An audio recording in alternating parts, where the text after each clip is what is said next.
President Barack Obama toured flood-ravaged Baton Rouge, Louisiana, Tuesday, surveying wreckage that has also become a political football.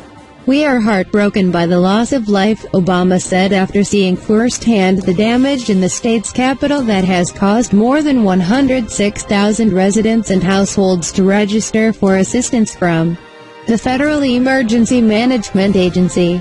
More than 60,000 homes were damaged, officials said, and 13 people were killed. "I think anybody who can see just the streets, much less the inside of the homes here. People's lives have been upended by this flood," he added. President Barack Obama is greeted by Louisiana Lt. Gov. Billy Nungesser as Gov. John Bel Edwards, right, his wife, Donna, and Sen. David Vitter, left. Look on at Baton Rouge Metropolitan Airport in Baton Rouge, Louisiana, on August 23, 2016. The flooding has created political headache for the White House as critics blasted Obama for being too slow to visit the state. He spent the previous week vacationing on Martha's Vineyard, while Republican presidential nominee Donald Trump and his vice presidential running mate Mike Pence visited the state and handed out supplies. "Tuesday's too late," Trump told Fox News this weekend. "Hop into the plane and go down and go to Louisiana and see what's going on, because it's a mess." The city's newspaper, The Advocate, originally criticized the president for not ending his vacation in Martha's Vineyard immediately to visit the region, but the editorial board praised his decision to come Tuesday. "We welcome news of President Barack Obama's planned visit to Louisiana today to survey flood damage, which should help to advance relief and recovery in the disaster area as a national priority," the editorial board wrote. Trump's visit was well received by local officials, and for a moment it gave Trump a chance to reveal a presidential timber that he insists he has, because it helped to shine a spotlight on Louisiana and on the dire situation that we have here. "It was helpful," said John Bel Edwards, the state's Democratic governor.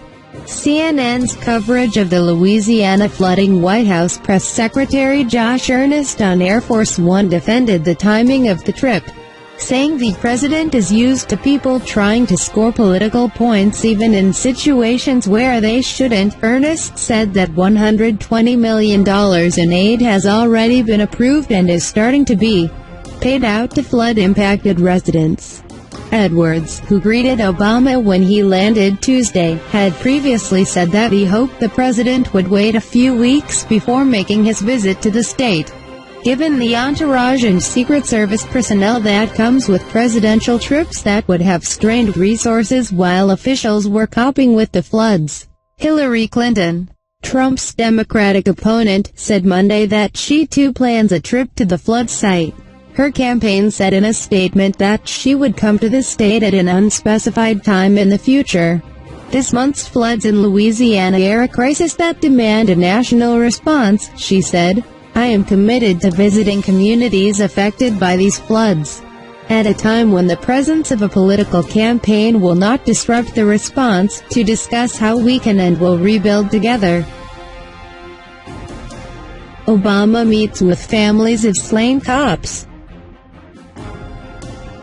Obama also met Tuesday with family members of police officers killed in last month's Baton Rouge attack.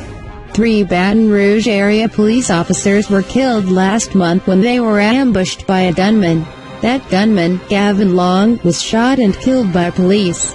The meeting, which lasted a little more than 20 minutes and happened at a firehouse near a Baton Rouge airport, also took place with the family of Alton Sterling, who was fatally shot by police officers in the city last month.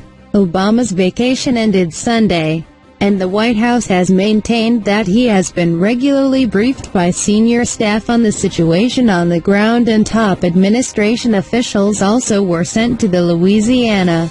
Yet his response has earned some comparisons to how George W. Bush handled another natural catastrophe in a Louisiana city, New Orleans, during Hurricane Katrina in 2005.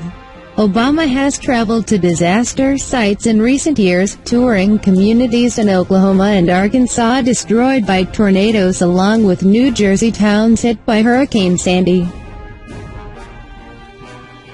pretty tough to swallow.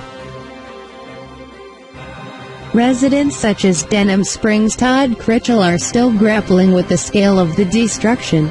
Critchell told CNN's Nick Valencia he had lost a classic car he had been holding on to for years, a motorcycle he had been working on since the early 1980s, and a family Bible from the late 1800s in the deluge. I pulled in this street this morning and a wave hit me and I broke down.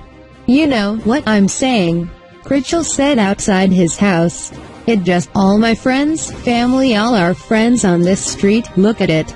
And I pulled down there and it was pretty tough to swallow.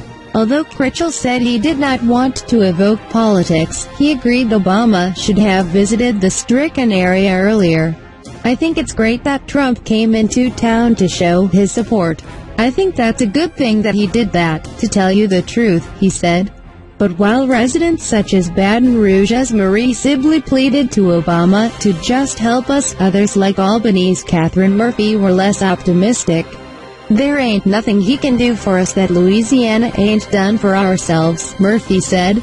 I've got no help from the federal government. I ain't asking for help from the government, baby. Let me tell you, my community has come through.